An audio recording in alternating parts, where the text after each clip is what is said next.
Estamos começando mais uma edição do Bom Dia Mercado. Faremos juntos o nosso planejamento de trabalho para essa terça-feira, dia 5 de setembro. Ainda um dia muito perigoso por conta da nossa grade de trabalho. O início dos jogos das seleções eles vão acontecer daqui a pouco, porém nesse intervalo entre a pausa dos campeonatos e o início desses jogos são dias muito perigosos. E eu espero conseguir ajudar você, como sempre, a fazer o melhor planejamento possível para o dia de hoje.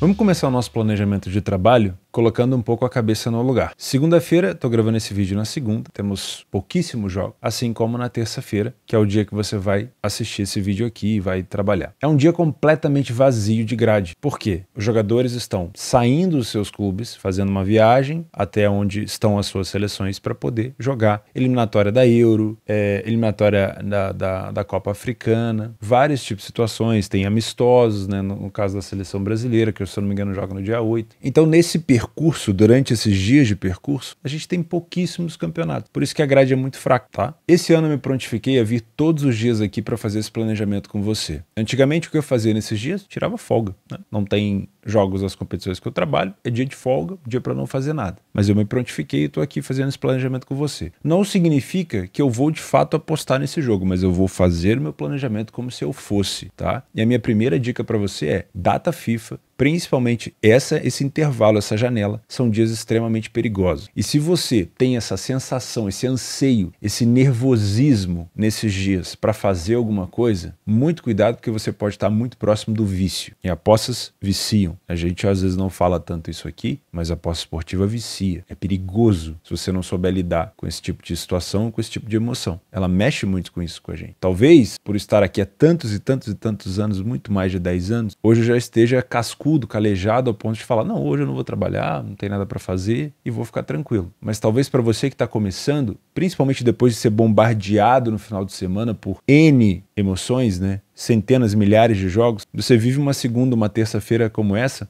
e fica naquela ansiedade de fazer alguma coisa. E aí vai procurar diversos campeonatos que você não faz ideia para poder apostar. Por isso que a gente brinca, né? Águas profundas, terras desconhecidas, porque realmente são campeonatos que a gente não domina. Então a primeira coisa que você deve fazer é, se você não faz ideia do que você está apostando na competição, melhor não fazer nada. Melhor ficar quieto, tira o dia. Terça-feira não é dia de descanso, é dia de trabalho. Você vai fazer o seu trabalho convencional, mas à noite você vai ficar com a sua família, você não vai inventar moda. Talvez esse jogo da Série B aqui possa ser uma oportunidade de trabalho, mas acho que fora disso vai ser bem difícil a gente encontrar alguma coisa, tá bom? Então, primeira coisa, reduz um pouco essa expectativa. Dias assim geralmente são dias de descanso. As melhores competições, os melhores campeonatos, os campeonatos com mais liquidez, eles estão parados. Eu sei que tem gente que trabalha nesses dias em competições bem do submundo, como a gente carinhosamente diz, mas são exceções. Essas pessoas já conhecem essas competições. Elas não param de fazer competições conhecidas e do nada começam a fazer competições desconhecidas. Elas se aprofundam. Assim como a gente busca informação dos campeonatos, igual eu, por exemplo. Eu me considero um cara, assim, com conhecimento legal da segunda divisão da Alemanha, da terceira divisão da Alemanha, do campeonato alemão por si só, porque eu estudo isso o dia inteiro, todos os dias. Então eu tenho certeza que se só tivesse a terceira divisão da Alemanha pra gente fazer esses dias, acho que a gente ia bem, tá? Agora, eu não entendo nada da segunda divisão da Bulgária, da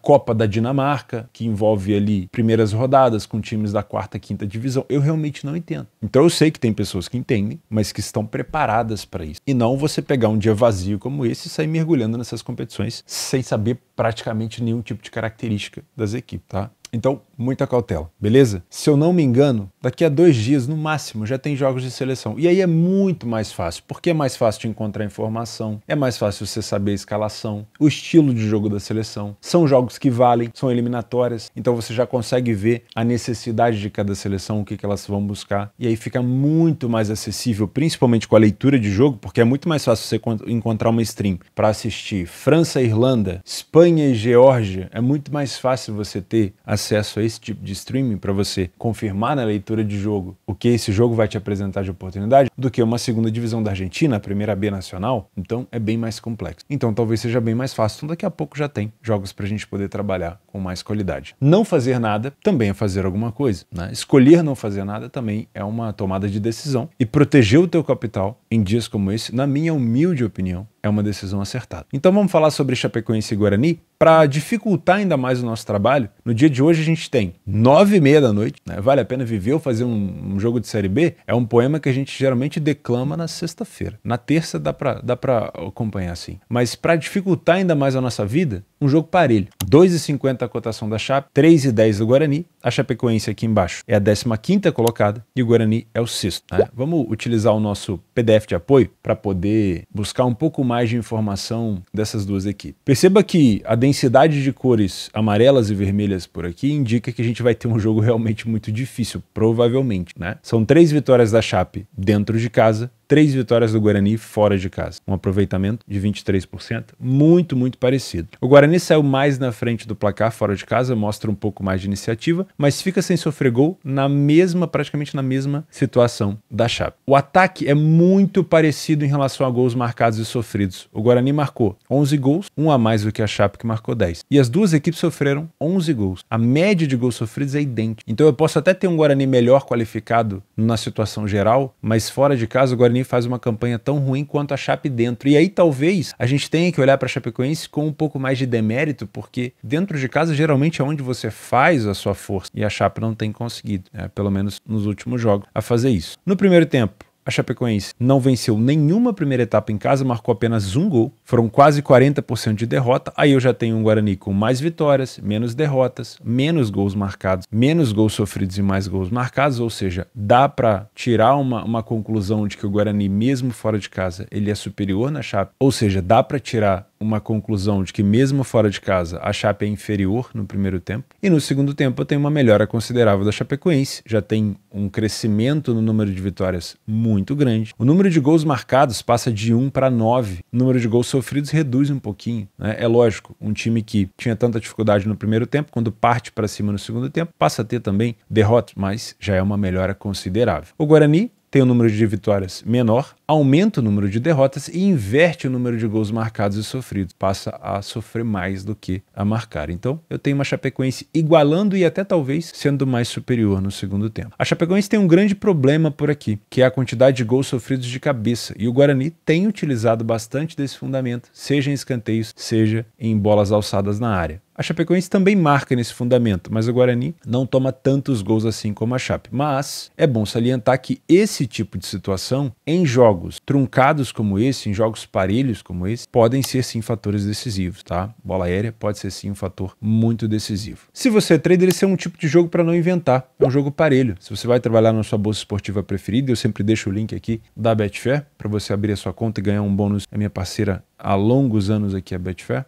É um jogo para você não inventar, porque são cotações parelhas. Geralmente, com esse tipo de cotação, o mercado ele tem uma expectativa mais baixa e ele pode se surpreender no início caso alguma das equipes esteja se destacando. Então, basta uma delas impor algum tipo de superioridade, o mercado já vai começar a corrigir e a gente consegue trabalhar sem problema nenhum, né? Se você é punter, aí já é uma situação um pouco mais complexa. Você vai trabalhar numa casa de apostas, por mais que a gente tenha um Guarani talvez sendo uma campanha no geral melhor, fora de casa o Guarani não é tão bom assim, não faz um segundo tempo tão bom assim, as médias são muito parecidas com a Chapecoense, então fica difícil até precificar. Vamos dar uma olhada no histórico recente dessas duas equipes? Olha só, a Chapecoense dentro de casa, tirando aqui esse jogo de Santa Catarina, né, a Copa da Santa Catarina, tivemos um empate contra o Avaí e 2 derrotas por 1 gol de diferença contra Atlético Goianiense e Mirassol. Perceba que as derrotas da Chape, elas não são derrotas acachapantes, né? Não são derrotas por mais de 1 gol de diferença na maioria das vezes. A última vez que a Chape perdeu por 2 gols de diferença foi contra o Juventude, lá embaixo, né? Na maioria das vezes 1-0, 1-0. E quando vence também, 2-1, 1-0, é um time que também não consegue criar uma vantagem tão grande, tá? O Guarani fora de casa, a última derrota do Guarani foi para o Botafogo e depois para o Novo Horizontino. E curiosamente também derrotas por 1 gol de diferença. E quando vence fora de casa, 1-0 no ABC, 2-1 no Avaí. Perceba que também é uma incidência muito grande de vitórias apertadas. Isso é uma característica das duas equipes. E vários empates, 1-1, 1-1, 1-1, 0-0, 1-1, 1-1, que é um placar muito repetido, tá? Os últimos jogos entre eles, um empate 3-3, isso aqui foi completamente fora do contexto, né? É aquele tipo de jogo que a gente não consegue prever. Depois 1-0, 0-0, 2-0, 2-0. A Chapecoense venceu uma vez, o Guarani 2 e tivemos 2 empates.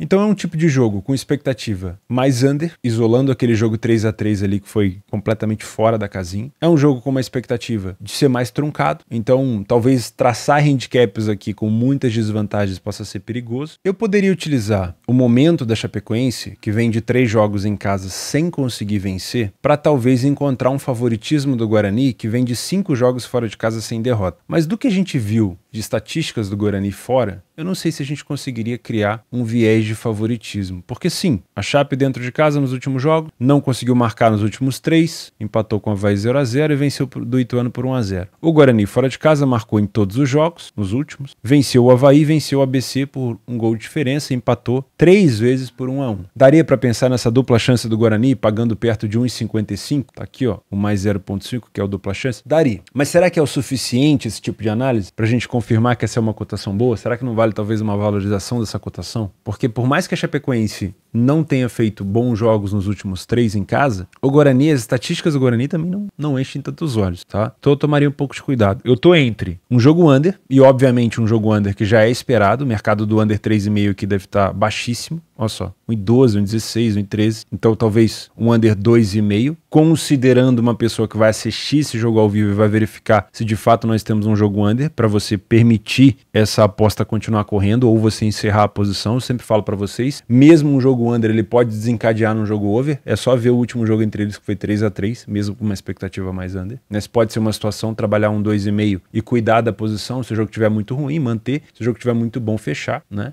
Às vezes depois do primeiro gol o jogo fica maluco. E também uma possibilidade de dupla chance do Guarani, que vem no momento fora de casa melhor. Inclusive acho que, como o Guarani vem marcando em quase todos os jogos, não é ruim de se pensar numa situação de over 1,5. É difícil porque a média de gols das duas equipes é horrorosa, mas é cabível, tá? Também é cabível. No live, talvez, seja uma situação para buscar um gol no jogo. Pô, o jogo tá 0-0, mas tá muito pegado. No segundo tempo, talvez valha a pena buscar um gol por aqui, tá? Eu acho que é isso. Eu acho que eu faria desse jeito. Como eu não sou punter, como eu não vou trabalhar numa casa de aposta, para mim é um pouco mais fácil. Por quê? Eu vou trabalhar ao vivo, eu vou verificar a leitura de jogo, vou utilizar o nosso querido benefício da dúvida, vou entender aqui quem tá melhor em campo e vou trabalhando correção de preço sem problema nenhum, e talvez seja um jogo até interessante porque, como é isolado, vai ter uma liquidez muito boa. Outros 2 jogos para completar a sua grade, que é uma grade obviamente pequena de trabalho, são 2 jogos da volta das oitavas de final da Copa do Brasil Sub-20. E é legal o Sub-20 porque tem jogadores ali que já frequentam o elenco principal, então são jogadores encorpados, já tem total domínio ali do jogo, e é bem interessante. E como é o jogo da volta, geralmente a gente tem uma expectativa maior de gols, principalmente porque as 2 partidas terminaram desempatadas no primeiro jogo. 2-1 para o Grêmio, o Atlético Paranaense agora na volta tem que reverter uma situação, não é tão grande, mas tem que reverter, ou seja, tem que se expor, dá para ficar de olho nessa possibilidade de pelo menos 2 gols por aqui, e o Corinthians contra o Santos perdeu em casa por 2-0 e o Corinthians tem a vantagem, o Santos vai ter que vir para cima e o Corinthians também pode jogar no contra-ataque. Esse é o tipo de situação interessante, né? O mata-mata na volta, onde o primeiro jogo foi desempatado. Vale a pena. Eu não entendo de Copa do Brasil Sub-20, eu não acompanho as equipes Sub-20, mas para você que acompanha pode ser uma situação interessante por aqui. Muito obrigado pela tua companhia, mesmo nesse dia mais fraco, eu espero que você consiga sair desse vídeo um pouco mais elucidado do que dá para tentar fazer ou não. E óbvio, se você decidir não fazer nada no dia de hoje, saiba que é uma decisão acertada, beleza? Não se culpe por isso. E se você sente a necessidade, procure ajuda. Você pode estar próximo do vício e isso é muito perigoso. Muito obrigado pela companhia, um grande abraço e até amanhã.